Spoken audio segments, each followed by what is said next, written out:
6 மாசத்துல இருந்து 10 வயசு வரைக்கும் குழந்தைங்க எவ்வளவு தண்ணி மினிமம் குடிச்சே ஆகணும் அப்படிங்கறத இந்த வீடியோல பார்ப்போம்.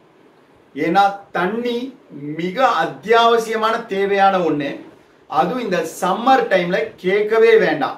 பாடி டீஹைட்ரேட் ஆயிரும், யூரின்ல இன்ஃபெக்ஷன் வர்றதுக்கும், மோஷன் மலச்சிக்கல், மோஷன் ரொம்ப டைட்டா போகிறது, அதனால ஆசன வாயில வர்ற பிரச்சனைகள், பைல்ஸ், ஃபிஷர், ஃபிஷுலா இந்த மாதிரியான பிரச்சனைகள் வர்றது, யூரின் சூடு பிடிக்கிறது, யூரின் இன்ஃபெக்ஷன் வர்றது, இது அத்தனைக்கும் ரொம்ப காமன் காரணம். தீர்வு எல்லாமே பார்த்தோம்னா காரணம் ப்ராப்ளம் தண்ணி கம்மியா குடிக்கிறது, தீர்வு தண்ணி நிறைய ஏஜ் அப்ரோப்ரியேட்டா குடிக்கிறது. சோ தண்ணி குடிக்கிறது மிக முக்கியமானது. எவ்வளோ குழந்தைங்க மினிமமா குடிக்கணும், எவ்வளவு கண்டிப்பா பேரண்ட்ஸை நம்ம குடிக்க வைக்கணும், அதை பத்தி தான் இந்த வீடியோ. நான் டாக்டர் வி.பி. சிவகுமார், உங்க குழந்தைங்க டாக்டர், ஜன்யா சைல்ட் கிளினிக், வேளச்சேரி மற்றும் பள்ளிக்கரணையில இருந்து. மோஷன் ப்ராப்ளம், யூரின் ப்ராப்ளம் மட்டும் இல்ல, நம்ம பாடி டெம்பரேச்சரை மெயின்டைன் பண்றதுக்கு தண்ணி ரொம்ப இம்பார்ட்டன்ட். நம்மள நாமளே கூல் பண்றதுக்கு வெயில்ல ரொம்ப நேரம் நடந்தாலோ வெயில் தாக்குனாலோ உடம்புல இருந்து வேர்வை வரும். ஏன் வேர்வை வரும்? பாடி ஹீட்டை சென்ஸ் பண்ணி நம்ம உடம்பு சூடாயிருச்சு அப்படிங்கிறத உணர்த்தி வேர்வை துளிய வெளியேற்றும். ஸோ அப்படி வெளியேறும் பொழுது நம்ம பாடி கூல் ஆகும். ஸ்வெட் எவாப்ரேட் ஆக பாடி கூல் ஆகும். ஆனா அப்ப நீங்க ஒழுங்கா தண்ணி குடிக்கலைன்னா பாடி டீஹைட்ரேஷனும் ஆயிரும். ஸோ அதனால ஸ்வெட் எவ்வளவு வெளியில போகுதோ அவ்வளவு தண்ணி உள்ள போய்கிட்டே இருக்கணும். ஒரு சிம்பிள் ரூல், அடல்ட்ஸ்னா ஒண்ணுமே பிரச்சனை இல்லை. வழக்கமா நீங்க எவ்வளவு குடிப்பீங்களோ, இப்போ 1 லிட்டர் குடிப்பீங்கன்னா 1.25 லிட்டர்ல இருந்து 1.5 லிட்டர் வரைக்கும் குடிங்க அப்படின்றலாம். வழக்கமா குடிக்கல ஒரு 25% சேர்த்து குடிங்கன்னு ஈஸியா சொல்லிடலாம். ஆனா குழந்தைங்களுக்கு எல்லா ரூலும் ஒத்து வராது இல்லையா? நோ சைஸ் ஃபிட்ஸ் ஒன், அதுதான் குழந்தைங்க. 1 வயசுல இருக்க குழந்தைங்களுக்கு இவ்வளவு தண்ணி குடிக்கணும், 5 வயசுல இருக்க குழந்தைங்களுக்கு இவ்வளவு தண்ணி கொடுக்கணும், அந்த மாதிரி எல்லாம் வரையறைகள் இருக்கு.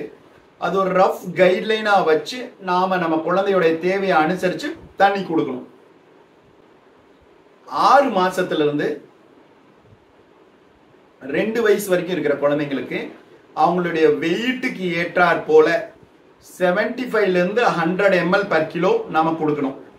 உதாரணத்துக்கு ஒரு 5 கிலோல ஒரு குழந்தைங்க இருக்காங்கன்னு வைங்களேன், 400 இருந்து 500 ml அளவு தண்ணி நாம குழந்தைக்கு கொடுக்கணும்.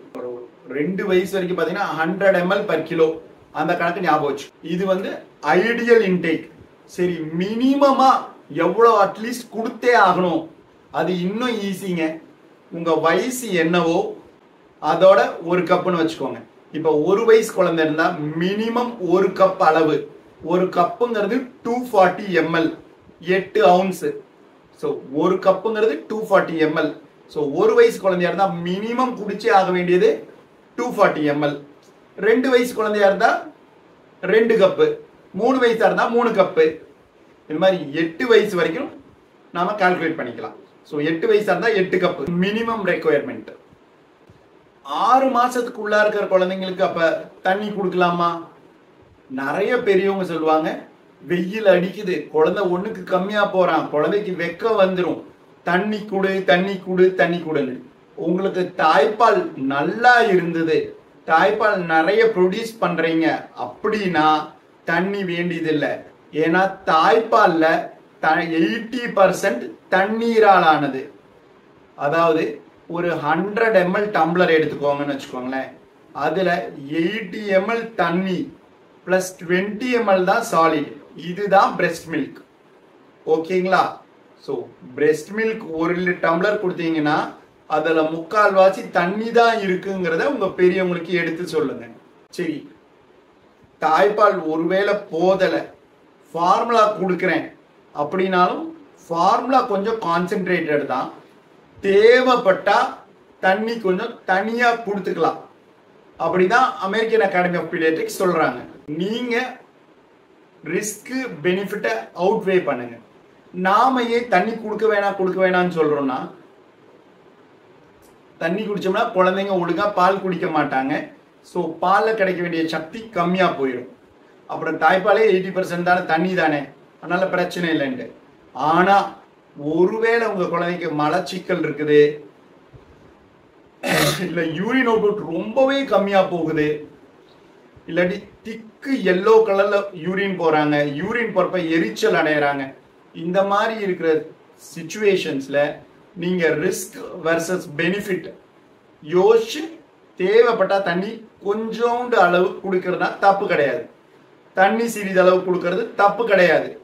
there is no hard and fast rule. ஞாபகம் வச்சுக்கோங்க. மெயினாக தண்ணியில் இன்ஃபெக்ஷன் எதுவும் பரவிடக்கூடாதுங்கிற ஒரு பதற்றத்தினால தான் டாக்டர்ஸ் அப்படி சொல்கிறோம். இன்ஃபெக்ஷன் ஆகாமல் நீங்கள் நல்லா கொதிக்க வச்சு ஆற வச்சு தண்ணி கொடுத்தீங்கன்னா தப்பு கிடையாது. குழந்தை டயர்ட் ஆயிடுச்சு, டீஹைட்ரேட் ஆயிடுச்சு நிறைய பேர் ஃபீல் பண்ணுவோம். அதுவும் இந்த வெய்ய டைமில் கொஞ்சம் யூரின் போகிறது கம்மியாக போனால் கூட நமக்கு யாராவது ஏதாவது சொல்கிறதெல்லாம் உறுத்திக்கிட்டே இருக்கும். ஒருவேளை குழந்தைக்கு போதுமான அளவு பால் கிடைக்கலையோ, இல்லை நான் தண்ணி குடிக்காம விட்டுறனோ, இல்லை தண்ணி குழந்தைக்கு கொடுக்கலையோ, அதனால இந்த பிரச்சனையா. ஆக்சுவலி டீஹைட்ரேஷனா என்னன்னா இந்த 4 சைன்ஸ். வழக்கமா எவ்வளோ டயப்பர் நினைப்பாங்களோ அதை விட பாதிக்கும் கம்மியாக தான் டயப்பர் நினைறாங்க. வழக்கமா போற யூரின் அவுட்புட்ல விட பாதிக்கும் கம்மியாயிருச்சு. ரொம்ப டயர்டா இருக்காங்க பேபி. உச்சிக்குழின்னு சொல்லுவோம். உச்சிக்குழி ஆக்சுவலி குழந்தைய வர்டிக்கலா பிடிச்சிக்கிட்டீங்கன்னா, தலையை அப்ரைட்டா பிடிச்சிக்கிட்டீங்கன்னா உச்சிக்குழி வந்து லெவல் வித் த சர்ஃபேஸ் இருக்கணும். அதுக்கு பதிலாக உச்சிக்குழி கீழே இறங்கின மாதிரி இருந்ததுன்னா சங்கன் ஏஎஃப்னு சொல்லுவோம். அப்படின்னு தான் குழந்தை டீஹைட்ரேட் ஆகிறாங்கன்னு அர்த்தம். யூஸ்வலி டயரியாலாம் குழந்தைகளுடைய நீர்ச்சத்தை அசஸ் பண்றதுக்கு நாங்கள் இதை தான் ட்ரை பண்ணி பார்ப்போம். அப்புறம் குழந்தை அழுகிறான், ஒரு போட்டு தண்ணி கூட இல்லை அப்படின்னாலும் டீஹைட்ரேஷன் ஆகிட்டு இருக்குன்னு அர்த்தம். இது யங்கர் சில்ட்ரன். அதே சற்று வளர்ந்த குழந்தைங்களுக்கு இருந்தான்னு பார்த்தீங்கன்னா லிப்ஸ் எல்லாம் ட்ரை ஆயிடுறது, வறண்டு போயிடுறது, எச்ச ஓட்டுற மாதிரி ஸ்டிக்கி மவுத்தா இருக்கிறது, யூரின் ரொம்ப கம்மியா போறது, கோகோ கோலா கலர்ல டார்க் கலர்ல யூரின் போறது, இரிட்டபிளா இருக்கிறது, டயர்டா இருக்கிறது, நைன்னு இருக்கிறது, கொஞ்சம் தூக்கம் வர்ற மாதிரி இருக்கு ஆனா தூங்குறது இல்லை ஒழுங்கா, தலை வலிக்கிற மாதிரியே இருக்கிறது, கிராம்ப்ஸ் மாதிரி ஃபீல் பண்றது, தண்ணி தாகம் எடுக்கிறது, தலைவலின்னு சொல்லி குழந்தைங்க வெயில போயிட்டு வந்து அழுதாங்கனாலோ வலிக்குதுன்னு ரொம்ப ஹாட்டா ஃபீல் பண்றது, சில பேருக்கு கை கால் உதறல் எடுக்கிறது, இது எல்லாமே சற்று பெரிய குழந்தைங்களுக்கு டீஹைட்ரேஷன் ஆயிடுச்சுன்னா வர்ற சிம்டம்ஸ். ஸோ இந்த மாதிரி ஏதாவது சிம்டம்ஸ் இருந்தா கண்டிப்பா உடனடியா டாக்டரை அணுகணும். நம்ம வீடியோஸ் உங்களுக்கு பிடிச்சிருந்ததுன்னா லைக் பண்ணுங்க, கமெண்ட் பண்ணுங்க, ஷேர் பண்ணுங்க, முக்கியமா சப்ஸ்கிரைப் பண்ணுங்க. அதுதான் நம்மளை மோட்டிவேட் பண்ணும். உங்களுக்கு குழந்தைக்கு தேவைப்படுற நீர், பால் சத்து, டீஹைட்ரேஷன் இதை பற்றியெல்லாம் ஏதாவது டவுட்ஸ் இருந்தால் கமெண்ட் செக்ஷனில் கேளுங்க, நான் ரிப்ளை பண்ணுறேன். நன்றி, வணக்கம்.